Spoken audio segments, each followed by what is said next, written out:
Buenas tardes. Vamos a dedicarle esta sesión con Rodolfo y con Ángel. Se ha titulado Evaluar para aprender y fundamentalmente vamos a conversar en un marco de 3 ejes que tienen que ver con el tema que se anuncia. El primer eje sobre el que tocaremos brevemente tiene que ver con, en este proceso, ya lo hemos mencionado en toda la mañana, de integración de las tecnologías que tiene un impacto en la manera como se trabaja en el aula y fundamentalmente lo que nosotros buscamos desde nuestra visión en Santillana Compartir es propiciar este modelo de cambio de práctica de aula con integración de la tecnología. Lo primero que quisiéramos discutir y preguntarles tanto a Ángel como a Rodolfo es qué sabemos hoy, ya lo decía la doctora Hasblady esta mañana, pero qué sabemos puntualmente hoy de los resultados que brinda un modelo mixto, un modelo de blended learning. ¿Qué quiere decir? ¿Qué significa? Y qué sabemos del impacto que tienen los procesos de aprendizaje de los chicos. Tocaremos un segundo eje, el segundo eje del cual hablaremos y estaremos conversando es conceptualizar qué entendemos por evaluación, evaluación para qué y de qué tipo de evaluación estamos hablando y nos centraremos en hablar de una evaluación formativa. Y tercero, el tercer eje será ya entrados en este proceso y trabajando desde esta óptica, qué supone y qué implica la evaluación formativa, desde luego para los docentes, pero de qué manera le compete a un directivo y qué significa para un directivo, qué propósitos y qué razones y qué usos, por decirlo de una manera instrumental, tiene la evaluación en su institución. Y estamos hablando de nuevo de una definición muy específica de evaluación formativa. Por lo tanto, pues bienvenido Rodolfo, bienvenido Ángel. Quisiera arrancar contigo, Ángel, si podemos definir qué es esto de un modelo mixto de educación, a qué nos referimos por eso, qué tiene que ver eso con los resultados de los procesos de aprendizaje de los niños. Bueno, buenas tardes. Espero que todavía tengan suficiente energía para poder trabajar un rato. Muchas gracias a Santillana. Yo ya me considero de la casa. Ustedes me invitan ya casi que permanentemente a estos foros. Bueno, ¿qué entendemos por educación o aprendizaje mixto entre presencial y asistido por tecnologías? Lo primero es que no se trata simplemente de incorporar fierros, de incorporar computadores o incorporar una serie de aparatos, de dispositivos electrónicos a la educación porque es moda. Porque eso es lo que está hoy en día utilizándose, es el medio, el lenguaje moderno de nuestra sociedad actual. Eso no tiene ningún sentido. La educación hoy, la educación del blended learning, que es una nueva modalidad, tiene sentido no por estar a la moda, por estar al día con las nuevas tecnologías, sino si vamos a mejorar, si vamos a transformar definitivamente ese trabajo pedagógico que nosotros hacemos. Y permítanme, yo voy a hacer una comparación para que entendamos no por qué, sino para qué tenemos que nosotros incorporar las tecnologías digitales actuales. Voy a hacer una comparación histórica. Lo que está sucediendo en la actualidad sucedió en varias ocasiones, mucho antes en la historia de la humanidad. Yo voy a comparar con lo que sucedió al final del siglo XVIII, comienzos del XIX, y que fue una transformación fundamental.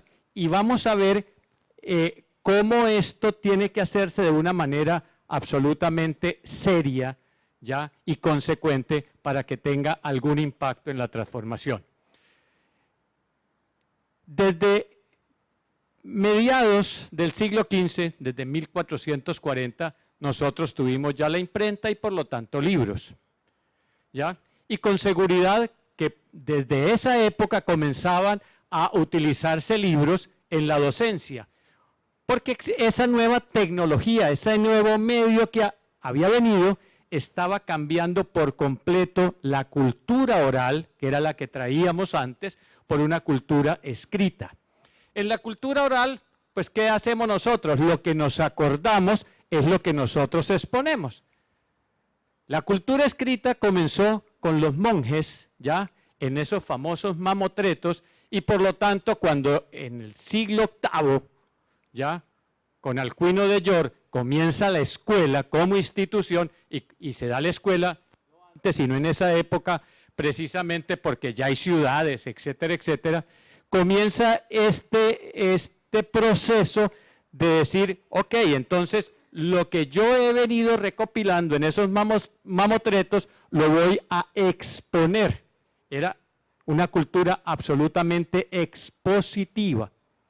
¿Qué sucede hacia el siglo XV? Ya hay libros, la cultura ya comienza a ser escrita, el conocimiento comienza a sistematizarse de una manera organizada, etcétera. Ya está disponible no solamente en esos grandes mamotretos, sino en donde había bibliotecas. Y esa tecnología comienza a utilizarse en la investigación, en la educación. Pero ¿qué sucede? Pasó desde 1440, 1453, hasta 1810, pasaron 3 siglos y medio, casi 4 siglos, en donde se venía utilizando, como podemos utilizar nosotros ahora, también los computadores. Pero no había habido un cambio, una transformación con la utilización de esta tecnología. ¿Ya? Recién se dio el cambio en la Universidad Humboldt, en Berlín. En esa época se llamaba Universidad Wilhelm Friedrich, ¿ya? La Universidad de Berlín, hoy Humboldt, en honor a su fundador. ¿Y qué pasó?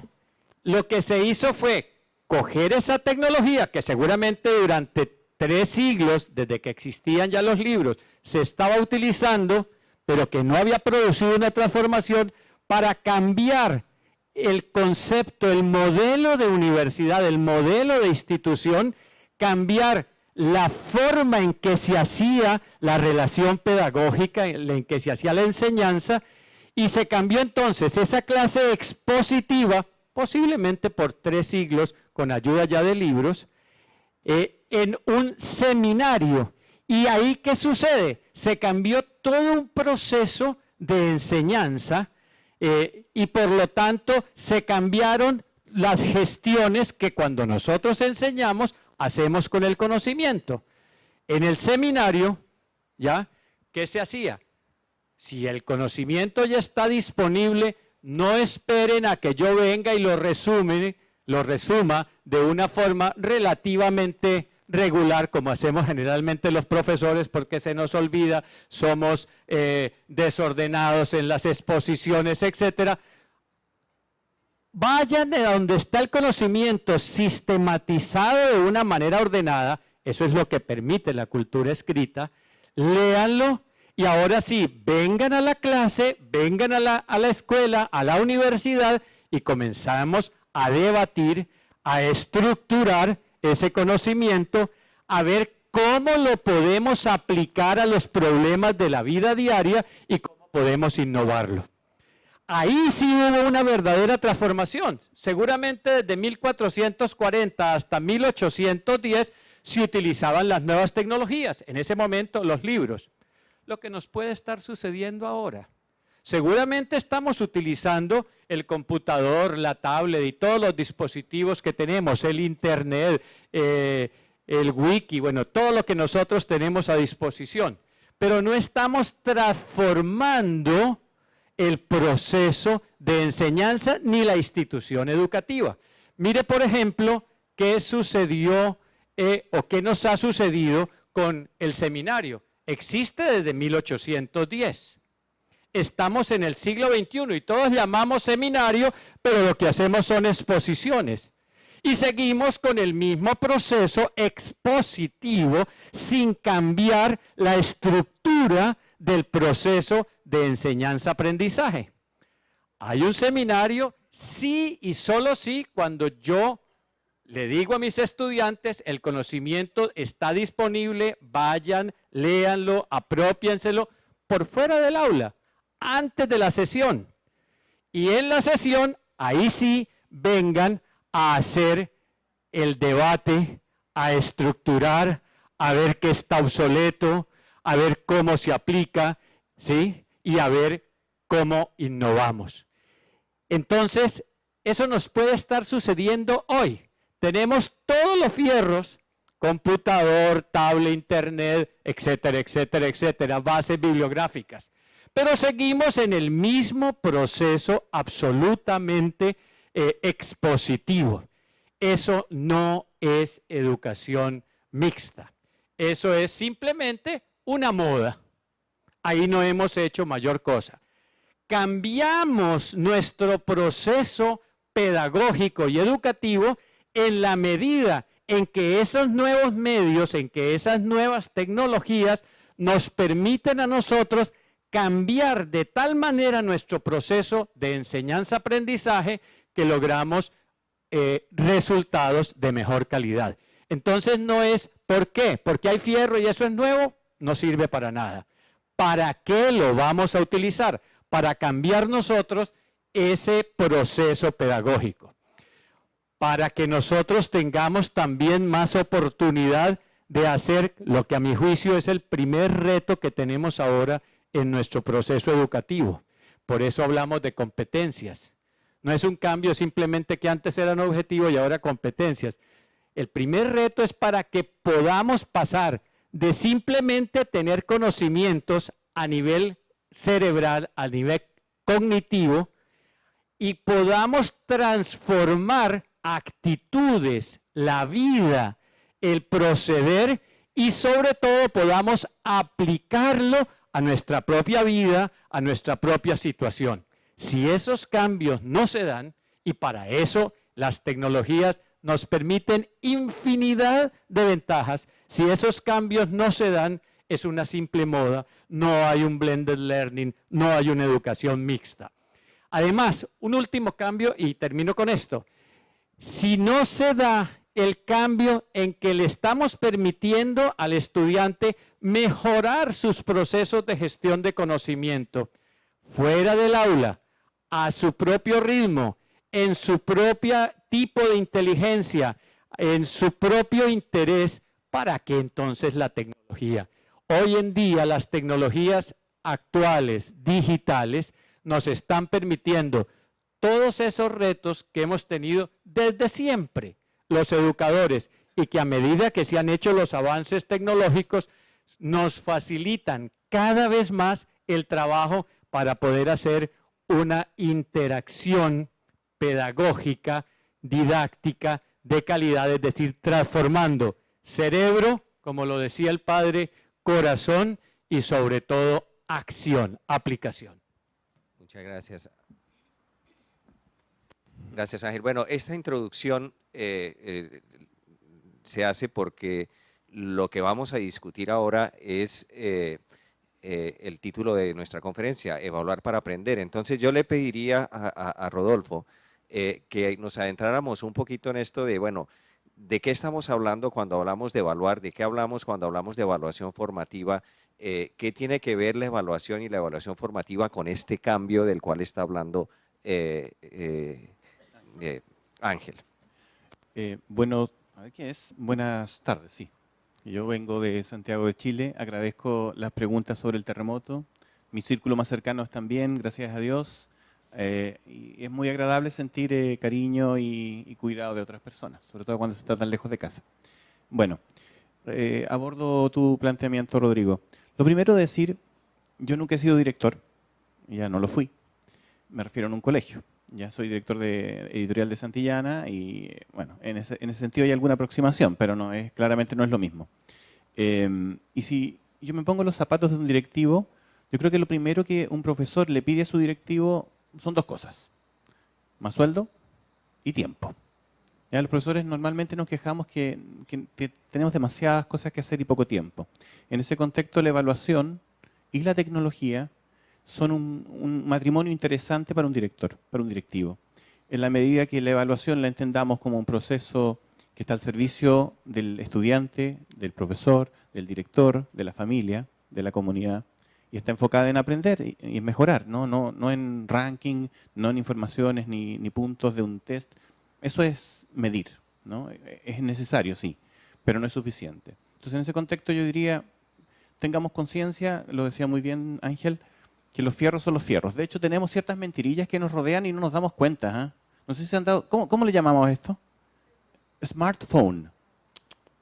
Eso es mentira. Hay smart teacher. Los profesores son los importantes aquí y los estudiantes también. Entonces, cuidado con los nombres. Efectivamente, los fierros son los fierros, los software son los software. Y trataría de ligar, Rodrigo, para abordar ya la primera pregunta, cómo la evaluación la podemos entender y cómo la tecnología puede aportar en esa dimensión. Estamos convencidos que el profesor no tiene tiempo, ¿no es cierto? ¿Cómo corrijo yo un examen? Si ustedes fueran mi clase, acá hay cerca de 300 personas, no sé. Si yo fuera el profesor e hiciera 3 preguntas, aunque las hiciera de alternativa, no de desarrollo, porque desarrollo terminaría el año 2028, de revisarlas, ¿no? Pero si las hago de alternativa, y yo quisiera ver, con 3 preguntas, ¿cuál es el concepto que ustedes tienen de liderazgo, por ejemplo? No hay mesa de comedor en mi casa que alcance para poner 30 pruebas, una al lado de la otra. Y luego empezar a ver qué contestó cada estudiante a la primera pregunta. ¿Cuántos marcaron la A, cuántos la B, cuántos la C? Insisto, formato de alternativa. Entonces, el profesor no tiene tiempo. Bueno, en ese sentido la tecnología te ayuda. Hay plataformas de evaluación que pueden abordar eso, corregir automáticamente. Ya no pongo el foco en corregir en mi casa, sino en revisar esa información con una cierta trazabilidad para ver dónde los estudiantes cometieron más desaciertos, dónde acertaron en función de lo que yo quería. Entonces, en esa lógica es usar la tecnología y la evaluación al servicio de una información que orienta la mejora. La mejora en cómo estoy enseñando, la mejora en cómo están aprendiendo mis estudiantes, la mejora yo como director gestionando y reconociendo el buen trabajo y esa buena clase de un buen profesor. Así lo abordaría yo inicialmente, Rodrigo. Vale, perfecto. Perfecto. Ya no sé cuál. Bueno, cuando estamos hablando de evaluación, aquí no estamos centrando en evaluación formativa y ligando con la introducción que has hecho, Ángel. ¿Cómo definiríamos y cuáles son las características de la evaluación formativa? Porque tenemos en el imaginario un tipo de evaluación, o la evaluación nos remite siempre a alguna experiencia en específico que hemos tenido todos en nuestro proceso educativo. Y cada vez hablamos más de indicadores, cada vez hablamos más de la necesidad de diagnósticos, de saber cómo estamos. Pero ¿qué entendemos en realidad por evaluación formativa? ¿De qué estamos hablando? Bueno, a mí me gusta siempre remitirme a la historia, al contexto, porque es cuando uno entiende el sentido de las cosas. El término es muy nuevo, es del 29 y comenzó a popularizarse en el año 48 cuando Tyler trabajó precisamente principios fundamentales del currículo y lo tuvo que hacer precisamente para evaluar unos programas en Estados Unidos en la época famosa de la crisis económica. Pero evaluar, así el término sea reciente, relativamente reciente, siempre lo hemos hecho nosotros. La humanidad, desde hace 3,5 millones de años que andamos de forma erguida en 2 pies, hemos evaluado. Y afortunadamente lo hemos hecho porque es la única forma que nos ha permitido a nosotros llegar hasta donde hemos llegado. Evaluamos que el fuego quema, pero que también si yo pongo un pedazo de carne de la casa que yo hacía, entonces esa se hace más digerible, más palatable, aprovecha mejor, etcétera, etcétera. Y así sucesivamente. Siempre hemos evaluado. Y ahora, gracias a la evaluación que hemos hecho permanentemente como seres humanos, estamos donde estamos. Y entonces preguntémonos, ¿y para qué evaluamos? Para poder avanzar, para poder mejorar. Sin embargo, en el imaginario, para nosotros, en el imaginario actual, casi siempre evaluación está ligado a notas, está ligado a control y casi que de una manera negativa, punitiva. Evaluar es única y exclusivamente para mejorar. Unos años más tarde, Scriven fue el creador del término porque comenzó a trabajar con Tyler, etcétera, en evaluación de programas educativos. Ya fue el creador del término de evaluación formativa, evaluación sumativa, evaluación diagnóstica, etcétera. ¿Ya?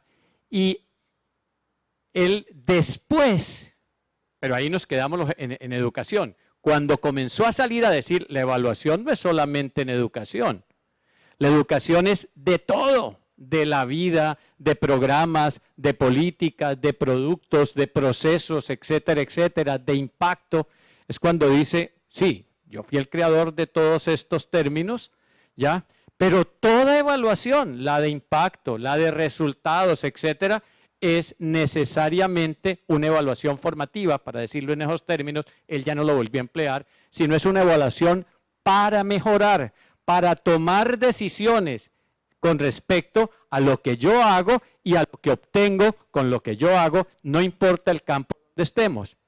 Si nos referimos al campo de la educación, entonces toda evaluación, bien sea del final de un proceso, ahí sería una evaluación sumativa, tiene que ser formativa también. Tiene que ser para mejorar, ¿ya? Cuando nosotros evaluamos en el sector educativo, cuando evaluamos una clase, una unidad didáctica, o un periodo, o un año, ¿qué es lo que nosotros hacemos? Estamos evaluando si esas competencias, Tyler decía los objetivos apenas, si esas competencias, es decir, si ese saber hacer, ese saber estar en disposición de algo, y sobre todo saber aplicar, saber hacer, que yo me propuse que iba a lograr con mis estudiantes, lo he alcanzado. Y ellos quieren saber hasta dónde lo alcanzaron, para eso es la evaluación. Y si no lo alcanzaron, entonces, ¿qué me está pasando a mí como docente que no logré con mi gestión del conocimiento, con mis procesos, y por qué no lo logré? ¿Ya? No se trata simplemente entonces de hacer una evaluación para tomar unas notas. Ahora, ¿qué pasa con estos nuevos sistemas digitales? La tecnología siempre son avances que implican cambios culturales. Acuérdese que antes era la cultura oral, pasamos a la cultura escrita, y yo digo ahora, no es la cultura tecnológica, o bueno, tecnología ¿qué es? Ciencia más aplicación de la ciencia. Digamos, estamos entrando a una cultura científica, una cultura del conocimiento, y por eso hablamos de que estamos en la sociedad del conocimiento. Entonces, con esos medios, ¿qué estamos nosotros pudiendo hacer? Por supuesto que los test han sido formidables, han sido un avance, etcétera, pero casi siempre miden solamente posesión o no, y hasta qué punto posesión o no de conocimientos, y eso es apenas una de 3 dimensiones de la relación educativa. Pero existen muchas otras formas para medir actitudes y sobre todo para medir comportamientos, el saber hacer. Y estos medios digitales nos dan una paleta de instrumentos para poder hacer todo eso de una manera apropiada que antes, a falta de esos medios, no era tan fácil, pero era lo que deberíamos haber hecho siempre. Gracias, Ángel. Rodolfo, ¿por qué hablamos, y le hemos puesto el título a esta charla, de evaluar para aprender? Yo creo que todos los que estamos en esta sala, nadie tiene ni un milímetro de duda que es para eso. Sin embargo, si recuerdan un poco su vida escolar o universitaria, ¿la evaluación era para aprender o para calificar? Calificar. ¿Y era dialogada, informada o era sorpresa o castigo? ¿Se fijan? Bueno, la investigación muestra que normalmente uno enseña como le enseñaron. Y yo estoy convencido que uno evalúa como lo evaluaron. Entonces, en ese contexto, uno tiende a repetir ciertos modelos. Yo creo que todos estamos absolutamente convencidos que evaluar es para mejorar, todos. Sin embargo, si les preguntáramos a los estudiantes de los profesores de sus colegios, no sé si tendrían esa percepción, ¿ya? Entonces, habiendo consenso que evaluar es para aprender, para mejorar, bueno, exploremos el porqué. solemos tener ciertos modelos en nuestra cabeza al momento de construir instrumentos que remiten que esta pregunta quedó tan buena y es muy, muy difícil, esta la guardo para el examen. Y yo digo, ¿y por qué no usas una equivalente en la clase? ¿Por qué tienes que pensar que la buena pregunta es para sorprender? Y es para favorecer al que va a aprender incluso sin profesor. Porque la pregunta difícil, esa que te hace pensar, aplicar, normalmente la va a contestar el chico que no necesita profesor. Pero si además no le enseñé en clases, le dificulto más la labor justamente a ese chico que sí me necesita y que yo no estoy cumpliendo con mi deber. Entonces, en esa lógica yo les diría, cuando construyan sus pruebas, ¿no es cierto? Cuando uno está planificando su clase y está diciendo quiero lograr este objetivo, este estándar, este indicador, dependiendo del país, porque aquí son estándares, en Chile son objetivos de aprendizaje, en Perú son indicadores y así, va matizándose esto. Pero en todo caso siempre hay una porción del currículum que uno quiere enseñar y quiere luego constatar que se ha aprendido. Entonces, en esa lógica yo diría, cuando estén construyendo su clase, asegúrense que lo que voy a preguntar ha sido enseñado, 1, y 2, tenga el mismo nivel de complejidad la clase con lo enseñado. Esa ruptura que se produce, lo decía muy bien Francisco Javier, el profesor enseña una cosa, evalúa otra e informa otra, ¿no? Entonces, esa disociación es peligrosísima y claramente lo que genera lo que ustedes sienten hoy día respecto a la evaluación, castigo y sorpresa, no algo dialogado, no algo que favorece mi aprendizaje. La evaluación formativa está en esa dirección, insisto. Las buenas preguntas, llévenlas a clase y luego hagan una pregunta equivalente. Ese debería ser el rol de sus profesores, estimados directivos. Vale, gracias, Rodolfo. Bien, las tecnologías nos dan instrumentos que nos permiten hacer la evaluación de una manera mucho más efectiva. Significa que el tiempo que en muchas ocasiones le dedica el docente para utilizar las mesas del comedor y demás para evaluar, pues ya no lo tiene que hacer. Ha ganado una capacidad y eficiencia para tener los resultados. En ese sentido va cambiando, digamos, su función en el proceso de aplicación y desarrollo de la prueba.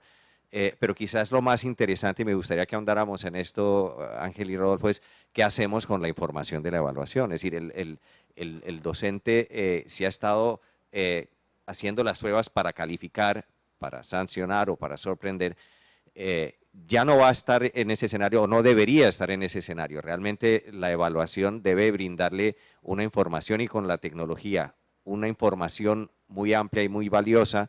La pregunta es, ¿qué hago con esa información? Es decir, porque tiene que ver con, con un modelo diferente de enseñar. Es decir, lo que entendemos es que la evaluación forma, por así decirlo, casi que parte esencial de la planificación. Es decir, yo planeo en función de lo que voy a evaluar, o al menos así debería ser, ¿no? Entonces, me gustaría que exploráramos un poco la responsabilidad, por una parte, del docente en relación con esa información que tiene y que le va a arrojar la tecnología.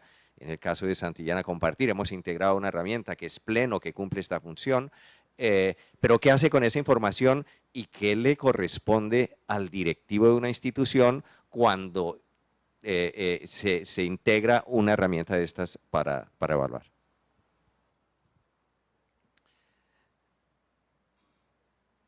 A ver, quizás estas herramientas digitales que tenemos, que son cada vez más poderosas, nos van a permitir tener para mí, una trazabilidad del proceso.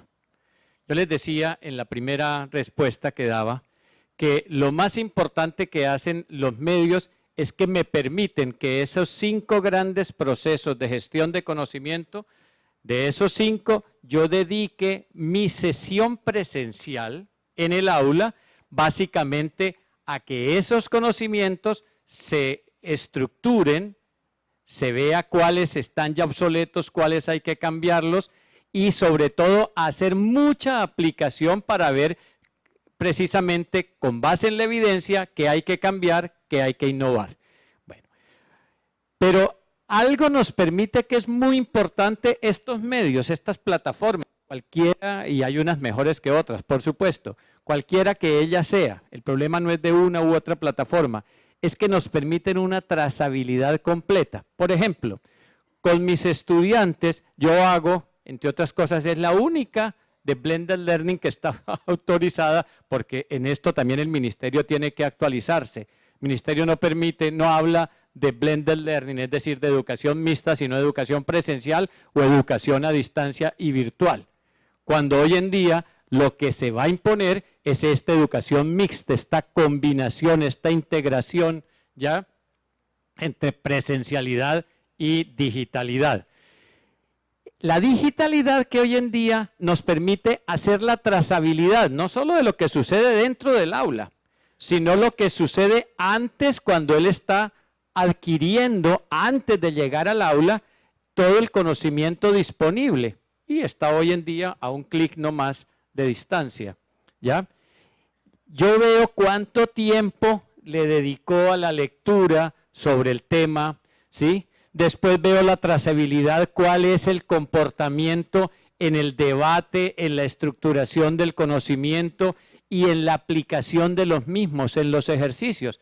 Y por lo tanto, entonces, voy a tener en esa trazabilidad que me permiten los medios, conocimiento exacto, persona por persona. Eso es lo que les decía en la segunda intervención. Eso es lo más importante para mí, que estos medios nos permiten realmente ir a la educación personal, personalizada que hemos querido hacer desde hace muchos años, y entonces yo ya sé no cómo está en general la clase, sino persona por persona en cada tema, en dónde ha tenido dificultades, cuáles son generalmente los factores asociados a esas dificultades, y por lo tanto entonces yo puedo mejorar.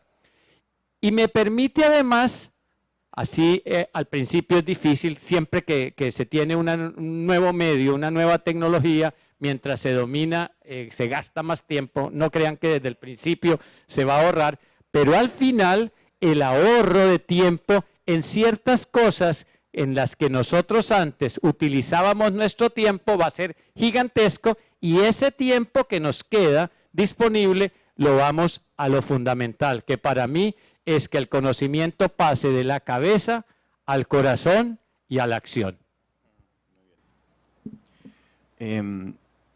Yo diría que efectivamente la trazabilidad es un gran valor, un gran aporte. No, aunque quisiera un profesor tener claridad de cómo le fue a sus estudiantes, yo creo que la devolución, el feedback que él puede dar, demanda mucho tiempo, ¿ya? No sé cómo estén acá. En Chile los profesores ya están, el concepto que se acuñó es agobio laboral. No tengo vida. Vivo el fin de semana corrigiendo pruebas, exámenes, trabajos, quiz, ensayos. No tengo vida, ¿ya? En esa lógica es importante entonces buscar fórmulas que le devuelvan vida al profesor, pero sin abandonar su esencia, que es educar, ¿ya? Los estudiantes necesitan conocer sus calificaciones en un tiempo razonable. No puede ser un mes después, ni siquiera 2 semanas, ¿ya? Sobre todo cuando la materia que continúa está estrechamente vinculada con la anterior. Entonces, en esa lógica, la tecnología, y bueno, Rodrigo mencionó Pleno. Pleno es una plataforma de evaluación en línea que hemos adherido, hemos ligado a Santillana Compartir, y les quiero contar algunas experiencias, porque en Chile se está ocupando hace casi 3 años ya. Y ya que tengo un público asistente aquí que tiene perfil de directivo, lo primero que tiene que tener usted en cuenta, ¿cuál es el uso que le quiere dar? Pues tiene infinitos usos. Estamos claros acá que queremos abandonar un concepto de evaluación ligado al medir, ligado al calificar. O sea, es necesario, no lo quiero demonizar, ¿ya? Es una necesidad, pero no se agota ahí el concepto de evaluación. Entonces, en ese sentido, cuando hemos instalado estas plataformas en los colegios, lo primero que te dice un profesor, no el directivo, el profesor, ¿y coloca nota? Sí. O sea, pero fíjate la pregunta, ya te está preguntando básicamente por medir, por calificar. No te está diciendo, oye, ¿y te da feedback inmediato? ¿Y puedo detectar cuáles son los estudiantes que tienen dificultades en ciertas materias? ¿Puedo yo tener información oportuna que me permita reorientar mi clase siguiente? La verdad es que sí. Y eso y mucho más. Por ejemplo, lo decíamos al comienzo, los niños son nativos digitales. Ellos nacieron en el ecosistema de esto. Yo soy cromañón digital, ¿no? Jurásico, como quieran. Pero definitivamente ellos están en esto. Pero con 2 usos fundamentales. Comunicarse y divertirse. No aprender necesariamente. Entonces, por ejemplo, Pleno, ¿qué permite? Yo puedo elegir un estándar, o como le llamen acá, perdón, no sé los términos de ustedes, y decir, ¿sabes qué? Hoy día es viernes, chicos, les voy a mandar un pequeño quiz, así como estas trivias, estas cosas que están de moda, de 3 preguntas. Las elijo, esas preguntas están elaboradas con ciertos criterios técnicos, apuntan a una competencia o algo que yo quiero evaluar, se las libero. ¿Cuándo la contesta el chico? Como quiera, cuando quiera, con cuaderno, sin cuaderno, porque fíjense que tenemos ciertos pecados, somos culposos. Y si contesta mirando el libro, ¿y cuál es el problema? ¿Cuál es el problema? Se está aprendiendo. Es que puede mirar hacia el lado. Bueno, y yo siempre le digo a los profesores, cuando tú haces tu guía de trabajo y lo haces que los niños trabajen en grupo, ¿acaso no se conversan unos con otros? Sí. ¿Y por qué es válido? Es que están aprendiendo. Entonces ahí hay otro concepto, evaluar para aprender, no evaluar para calificar. Yo puedo usar la evaluación en esta dimensión como una actividad didáctica. Cámbiale el nombre, no diga prueba, diga experiencia evaluativa de aprendizaje. Usemos un eufemismo, no lo sé, pero finalmente logremos el objetivo que nos convoca, y es que ellos aprendan y lo que yo evalúe esté en sintonía con lo que enseño. Tengo información oportuna, rápida, precisa, sé dónde falló cada alumno, por grupo curso, comparable con el nivel siguiente. O sea, de verdad, muchísima información. No es para que tengan pesadillas, no es, oh, con tanta información que hago, pero sí puedo focalizarme. Mira, en Chile ha pasado muchas veces que cuando hay que hacer repaso, el profesor enseña toda la materia de nuevo. Y tú dices, pero ¿para qué todo de nuevo? Si hay que enfocarse en lo que no lograron. Es que no tengo tiempo para darme cuenta en que fallaron cada uno de ellos. Esta plataforma revierte eso, entrega información precisa, oportuna, instantánea. Eso, gracias. Vale, muchas gracias. Nos queda un poco tiempo, pero quisiéramos abrir ahorita un espacio, unos 5 minutos para preguntas. Yo les invito a que Rodolfo y Ángel, que tienen una gran experiencia en temas de evaluación, pues que están acá para las inquietudes que ustedes puedan tener. Entonces, si nos pueden ayudar, por favor. ¿Preguntas en relación? Sí, allá.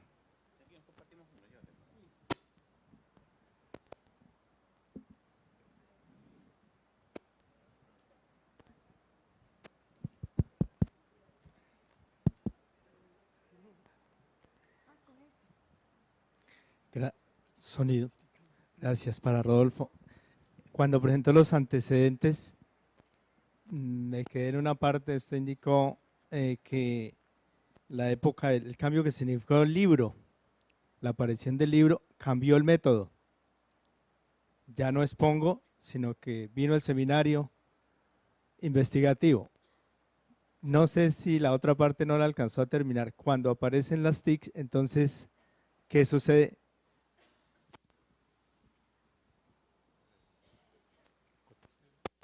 Ok. La comparación la hago porque es exacta a lo que nos está sucediendo hoy en día. Así como en el siglo XIX, ¿ya? La utilización del libro, que había sido mucho anterior, había sido desde el siglo XV, que ya se venía utilizando, sirvió para cambiar todo el método de enseñanza. Yo no hablo de enseñanza, hablo de gestión de conocimiento, y hacer que la adquisición, la, entre comillas, información, que es lo que nosotros hacemos con el método expositivo, no la diera yo, sino que la tomara de libros en donde esa información está mejor estructurada, etcétera, y llegar a la clase, al aula, a debatir si esa información estaba correcta, si era actualizada, si era aplicable, si debía innovarse o no. Eso se hizo y se sigue haciendo en los pocos que hacen bien el seminario investigativo. Transformó la universidad de una universidad simplemente tradicional a la universidad de investigación.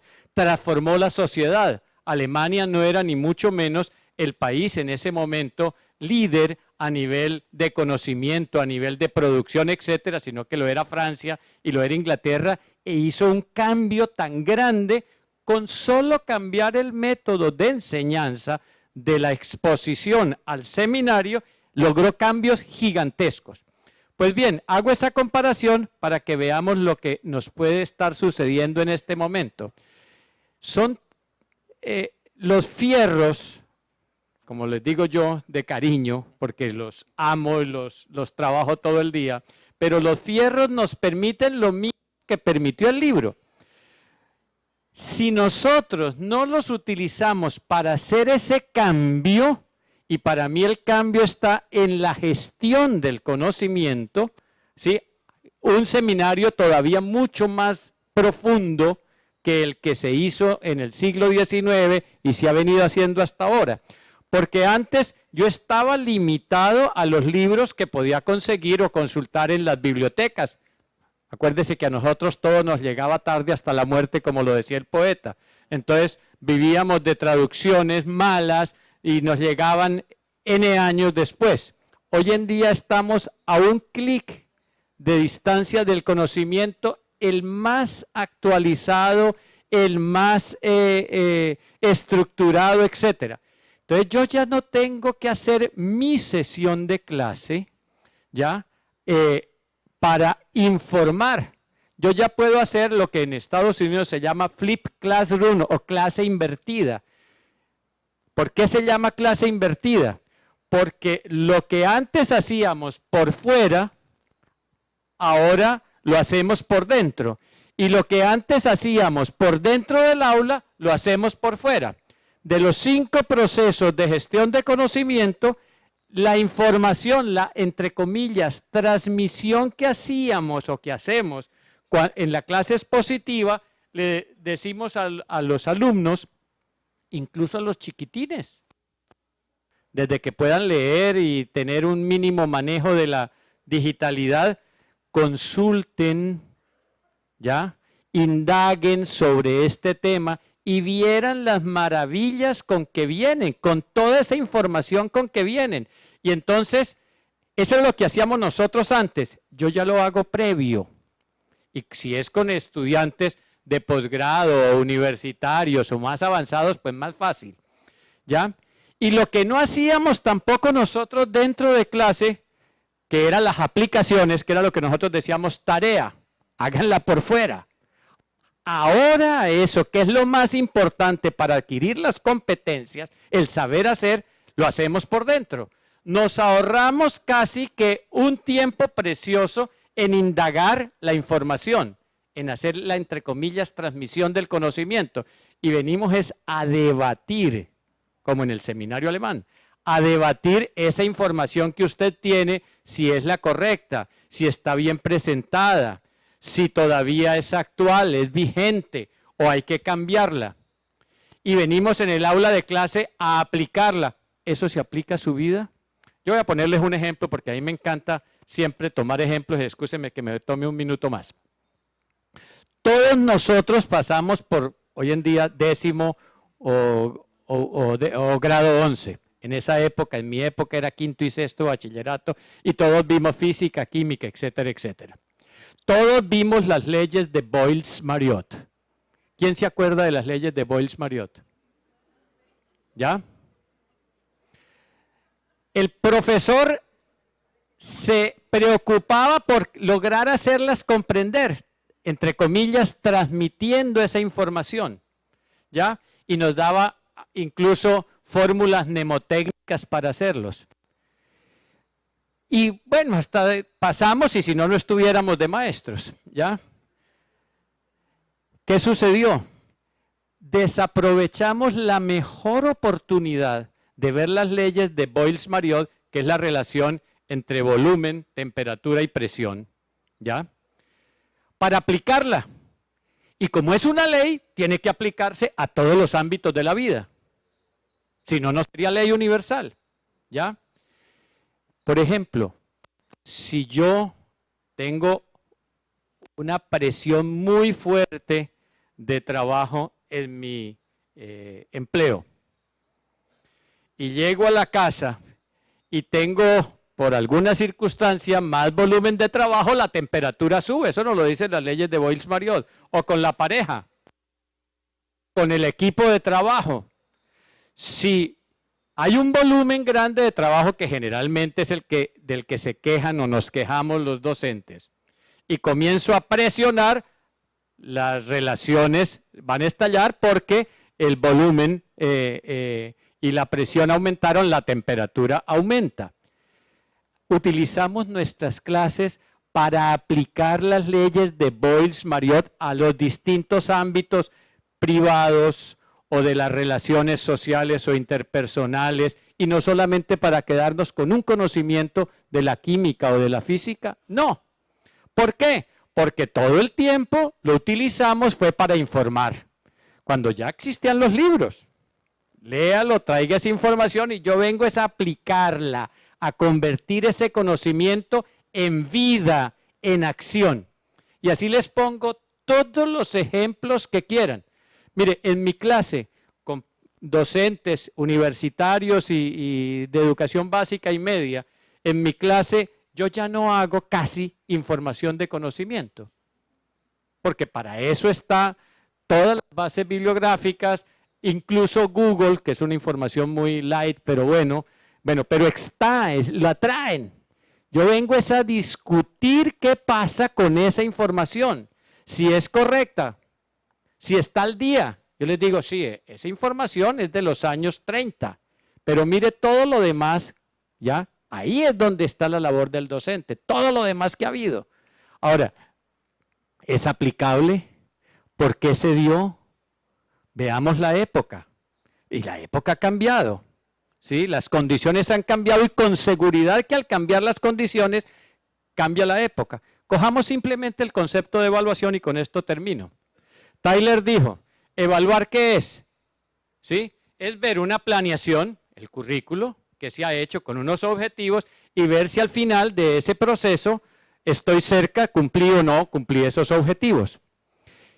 Y apenas unos años después, Scriven le dice a Tyler, ¿pero por qué? Porque cambió la época, ya no era simplemente evaluar programas educativos, sino que él comienza a aplicarlo a distintas áreas, a productos industriales, a programas de agricultura, etcétera, etcétera, y dice, ¿y quién me dice que esos objetivos están bien hechos?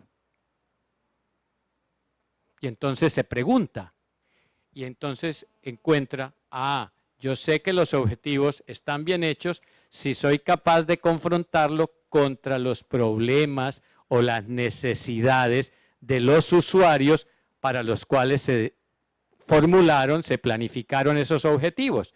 Y por eso dice, sí, señor Tyler, usted tenía razón, no es una evaluación basada en objetivos, yo no los niego, pero si nos vamos más atrás, hagamos una evaluación libre de objetivos y basémosla en las necesidades, ¿sí? Que son los que yo voy a satisfacer con una intervención. Y todo lo que hacemos los humanos en cualquier campo son intervenciones sociales. La educación es una intervención social, un programa es una intervención social, una política es una intervención social, etcétera, etcétera. Y cambió por completo el concepto de evaluación. ¿Por qué se cambió? Porque las condiciones de la época y lo que se vivía en la época era distinto.